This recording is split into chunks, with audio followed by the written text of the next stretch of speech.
All right, ready to dive into some seriously cool leukemia research? Oh, yeah, We absolutely. are about to unpack a paper Definitely a game changer. that has game changers written all over it. You're not exaggerating. We're talking about acute myeloid leukemia, Okay. or AML, AML, right. a really tough type of blood cancer. And this research uncovers a completely new target for treatment. Okay, so new leads in AML treatment are always a big deal, but what makes this one particularly exciting for you?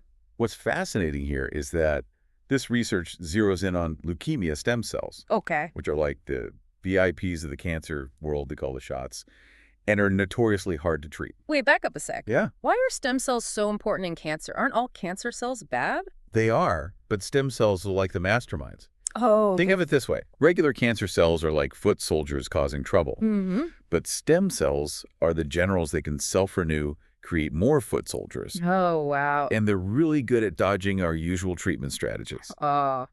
So taking out the general throws the whole army into disarray. Exactly. So how did the researchers even begin to tackle this? It's not like they can just pluck out the stem cells with tweezers. You're right. It's way more high-tech than tweezers. Okay. They started with a specific type of AML cell line, Yeah. one with a calm AF10 gene fusion, which is known to be a major player in this type of AML. Oh. And they got clever. Okay.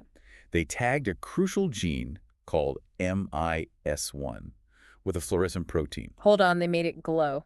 Yes, That's brilliant, but why MI1? because it's like the conductor of the orchestra. My mice is a master regulator, controlling a whole bunch of other genes. Right. Many of which are involved in leukemia development, Okay. especially the ones that keep those stem cells going strong. Okay, so by making it glow, they could track its activity Yes. and see if anything could dim the lights on IS1, Right. which would be bad news for those stem cells. You got it. Sure. That was their goal, to find something that could throw a wrench in the stem cells' plans. Okay. And they had a two-pronged strategy. Okay. First, they screened a library of chemical compounds, particularly ones known to interact with epigenetic regulators. Epigenetics, that always reminds me of that nature versus nurture debate. Yeah. What's the quick explanation? Think of it like this. Okay. Your DNA is the hardware, and epigenetics is the software. It's the set of instructions that tells those genes when to switch on or off. Got it. Okay. And in cancer, those instructions can get scrambled, causing all sorts of problems. So the researchers were looking for chemicals that could essentially reprogram those cancerous instructions. That's right? exactly. Okay. But while they did find some hits with already known drugs, Okay. this approach didn't reveal any brand new targets. Okay. So they decided to get even more precise. More precise? How do you get more precise than screening a whole library of compounds? They built their own toolkit. What? They developed a custom-made high-density CRISPR library. Wow. Basically a toolkit filled with thousands of tiny gene-targeting scissors. All right, so they traded in their chemical cocktails for some seriously sharp scissors. Chuckles. I like that. What made this CRISPR library so special? Instead of targeting genes in a broad way, they honed in on specific functional regions. Okay. Think of it this way. Yeah. If the previous approach was like using a shotgun, Okay. this was like using a sniper rifle. Oh, wow. Incredibly precise and effective. Wow, that's impressive. Okay, so they unleashed these high-precision CRISPR scissors on their glowing AML cells. Yes. What happened next? They let the CRISPR library do its thing, Okay. causing all sorts of genetic tweaks. Mm-hmm. Then they sorted out the cells based on how brightly their -1 was glowing. Right. Remember, dimmer meant trouble for the stem cells. Right. This allowed them to zero in on the epigenetic regulators that were absolutely essential for -1 activity. So did they find their target? Did any suspects stand out in this lineup of potential culprits? Several candidates emerged, Okay. but one protein in particular caught their eye, SGF29. SGF29 doesn't exactly roll off the tongue, does it? Was this a known troublemaker or was it a complete surprise? That's a great question. It wasn't a total stranger. Okay. We knew it hung out with some important protein complexes involved in gene regulation, Mm-hmm. but its role in AML was a complete mystery until now. Okay, so we've got a mysterious protein, a high-stakes game of cellular espionage, I like it. and the potential to rewrite the rules of AML treatment. Yeah. You've definitely got my attention. Let's take a quick break, and then we'll dive deeper into the SGF29 rabbit hole and see what the researchers uncovered. And we're back hot on the trail of this mysterious protein, SGF29. Last time we learned that it seems to be playing a pretty big role in AML, Yeah. especially when it comes to those powerful stem cells. But what's the evidence? Did the researchers just take those glowing cells' word for it? Oh, they dug way deeper than that. Yeah. Remember how they used both a chemical screen and a CRISPR library to find SGF29 in the first place? Yeah. They took that same thorough approach to figure out exactly what it was doing. So no stone left unturned. Right. What did they do next? They wanted to see how shutting down SGF29 affected the activity of other key genes involved in AML, Okay. not just my one.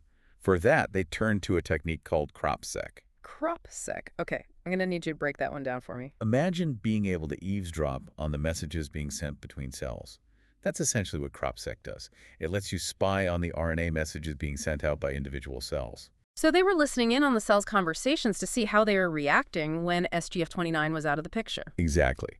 And what they heard was pretty remarkable. It turns out shutting down SGF29 didn't just affect MIS1, Yeah. it also dialed down the activity of a whole bunch of other genes known to cause trouble in AML, Okay. including some real heavy hitters like MYC. MYC, now that's a name I've heard before, even outside of a research lab. Isn't that gene like a notorious criminal mastermind in the cancer world? It is. MYC is infamous for its role in making cells grow uncontrollably, Right. which is a hallmark of cancer. So the fact that SGF29 seems to be involved in regulating MYC in AML cells is huge. It suggests that this protein might have a much broader impact on cancer development than we initially thought. Okay, so we've got SGF29 meddling with a whole crew of usual suspects in AML. But did they only see this in a petri dish? Or did they take this show on the road to something a bit more lifelike? They did. They tested it out in both cell lines derived from human AML patients and in living models, Okay. mice with AML. Okay. And the results were really encouraging. Disrupting SGF29 really threw a wrench in the works. Okay, spill the details. What Well, kind of wrench? Well, for starters, the AML cells didn't proliferate as quickly, Okay. and in the mice, it actually significantly delayed the progression of the disease. Wow. So not only did it mess with the cancer cells in the lab, Right. but it also seemed to hit the brakes on tumor growth in a living model. Yeah. That's incredibly promising. Yeah. But they didn't stop there, did they? There's always more to the story, right? You know it. The researchers noticed something really fascinating when they took a closer look at what happened to those AML cells when they got rid of SGF29. Oh, okay. They seemed to start acting well, less cancerous. Well, what do you mean? Did they suddenly develop a conscience and decide to start playing by the rules? Not quite, Yeah. but they did start showing signs of differentiation. Differentiation. Remind me what that means in this context. This sounds vaguely familiar from biology class, but... Sure. So in a healthy body, stem cells are amazing because they have the potential to become all sorts of specialized cells, blood cells, muscle cells, you name it. But cancer cells, especially those stem cells, they like to stay in a kind of immature, unspecialized state. Okay. They're like the Peter Pans of the cellular world, Yeah. refusing to grow up and get a real job. Still wearing their pajamas and eating Captain Crunch. Exactly. But the fascinating thing is when the researchers knocked down SGF29, some of those AML cells actually started to behave more like mature specialized cells. They were essentially coaxed into growing up a bit. So is that part of what makes SGF29 such an appealing target? Yes. Because it seems to be involved in both the survival and the differentiation of these leukemia stem cells? It's definitely a big part of it, but there's even more to uncover. Remember how we talked about SGF29 hanging out with some important protein complexes? Yes. The researchers wanted to zoom in and figure out exactly what was happening at the molecular level. Okay. Who was SGF29 interacting with, and what were they doing together? It's like they were piecing together a criminal conspiracy who were SGF29's accomplices, and what were they up to? A perfect analogy. To crack the case, they used a technique called chromatin enrichment proteomics. Okay, I have to admit that one is going right over my head. Yeah. It sounds incredibly complicated. I promise it's not as intimidating as it sounds. Essentially, they used this technique to figure out which proteins were hanging out with SGF29 on the DNA. Okay. Kind of like analyzing security footage to see who its accomplices were. Okay, that makes more sense. So they snapped a photo of SGF29 and its crew. Who did they find? Well, it turns out SGF29 wasn't just hanging out with anyone. It was rubbing shoulders with a pretty elite group of proteins, specifically those that are part of a complex called the STEGA complex. STEGA. Does that stand for something? It does, but it's a mouthful. Yeah. SPT3-TAF9-GCN5 acetyltransferase complex. Wow, okay. Don't worry, you don't need to remember all that. I'll take your word for it. So what's so important about the STEGA complex? Are they like the VIPs of gene regulation? You could say that. They're involved in a process called histone acetylation. Histone acetylation. Suddenly, I feel like I'm back in high school biology struggling to stay awake. I know it can feel like information overload, Yeah. but this part is important. Remember how we talked about epigenetics being like the software that controls our genes? Right. Well, histones are like the spools that our DNA is wrapped around. Okay. And this acetylation process, it's basically like adding a chemical tag to those spools. Okay. And what do those tags do? Think of them like on switches for our genes. Okay. The more acetylation you have, the more likely those genes are to be active. Got it. More tags, more action. So how does SGF29 fit into all of this? Well, remember how we said it was rubbing shoulders with the STAGA complex? Right. Well, it turns out SGF29 is responsible for bringing the STAGA complex to the party. What? Without SGF29, the STAGA complex can't get in, and those crucial on switches don't get flipped. Interesting. So SGF29 is like the VIP bouncer for the STAGA complex, deciding who gets in and which genes get to party. And in AML, it sounds like SGF29 is letting in a few too many troublemakers. Yes. Leading to the overactivation of genes that drive cancer growth. That's a great way to put it. Yeah. And it gets even more interesting. The researchers took a closer look at one specific part of SGF29, its Tudor domain. Tudor domain, like those English monarchs. Exactly. This domain is actually named after the Tudor dynasty because it's involved in recognizing certain molecular patterns, much like those kings and queens recognize their royal crests. Okay, so what's so special about SGF29's royal crest? It's basically essential for its job as the bouncer. They found that the Tudor domain is what allows SGF29 to bind to specific locations on the DNA, the same places where it recruits the STAGA complex to flip those genetic on switches. So no Tudor domain, no entry to the chromatin party. You got it. They even tested what happened when they created a mutant version of SGF29 that was missing this crucial domain. And guess what? Let me guess, it was like showing up to a party and realizing your name's not on the list. Exactly. Without the Tudor domain, SGF29 couldn't bind to the DNA, and the STAGA complex was left out in the cold. And without those crucial on switches being flipped, the growth of leukemia cells was significantly impaired. So this Tudor domain could be a really precise target for new drugs, like designing a drug that specifically blocks that royal crest and prevents SGF29 from waving in all those cancer-promoting genes. Precisely. That's what makes this research so compelling. It's not just about finding a target. It's about finding a target that could lead to more selective and potentially less toxic treatments. Right. We're talking about drugs that go straight to the source, those pesky leukemia stem cells, Right. while hopefully leaving healthy cells alone. Now, that would be incredible. But we're not quite done with this story yet. We've still got to hear about the most exciting part, how this all played out in actual human AML cells. But before we get to that, let's take a quick break to hear from our sponsors. Don't go anywhere. And we are back. We have been on quite a journey uncovering the secrets of this potential new target for AML treatment, SGF29. We've seen how it operates in the lab, but this is where it gets really real. Did the researchers take this discovery beyond cell lines in mice? Yeah, definitely. What about human cells? You're absolutely right to ask that you can't beat testing it out in the real deal. They obtained cells directly from an AML patient, and these weren't just any cells.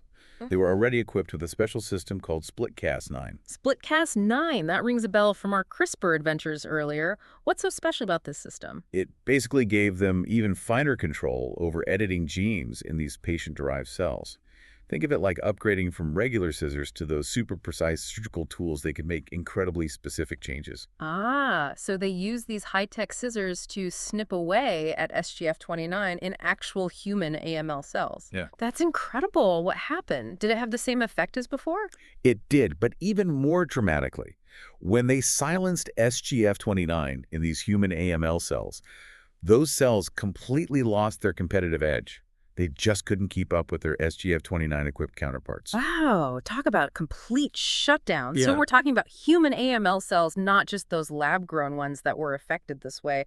This is really promising. It is. But the researchers knew they couldn't stop there. Okay. Really see how powerful this discovery could be.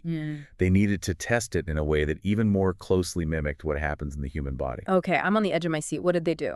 They transplanted these patient-derived AML cells, Okay. some with SGF29 silenced, some left untouched, Yeah. into mice. Then they watched closely to see how the disease progressed in these two groups. And what happened? Did the mice with the modified cells fare better than the others? The results were crystal clear. The mice who received the regular AML cells, well, they developed leukemia quite rapidly, just as expected. But the mice who received those special SGF29 knockout cells, they had dramatically longer survival times. Wow, that's remarkable. So manipulating SGF29 in actual human AML cells, even within a living model, had a huge impact on how the disease progressed. It did. That's a game changer. Does this mean we're on the verge of a brand new treatment for AML? It's definitely a big step in the right direction. What? While we're not quite at the finish line yet, Right. this research lays the foundation for something truly exciting. By pinpointing SGF29 as a critical weakness in AML cells, especially those stubborn stem cells, it opens a whole new avenue for developing more effective therapies. So the race is on to develop drugs that can target SGF29, particularly that tutor domain we talked about earlier. Exactly. The next challenge is to translate these findings into real-world treatments to design drugs that can precisely block SGF29's activity and offer a more targeted approach to tackling AML. And hopefully these new drugs will come with fewer of those harsh side effects we often see with current treatment options. That's the ultimate goal. While there's still a lot of work to be done, this research brings a wave of optimism for AML patients and their families. This deep dive has been incredible. We've gone from the broad challenges of treating AML all the way down to the intricate world of molecules and genes. You know, it's amazing to see how scientific curiosity and persistence can uncover such promising new leads in the fight against such a complex disease. Absolutely. And it really makes you wonder what other hidden vulnerabilities are lurking within cancer cells just waiting to be discovered. What other diseases might benefit from this kind of deep dive, from this level of investigation and ingenuity? Those are fantastic questions, and that's the beauty of scientific research. There's always more to learn, more to explore, and more hope to uncover. For now, we'll wrap up this deep dive. Thanks for joining us. Until next time, keep those brains buzzing and never stop asking those curious questions.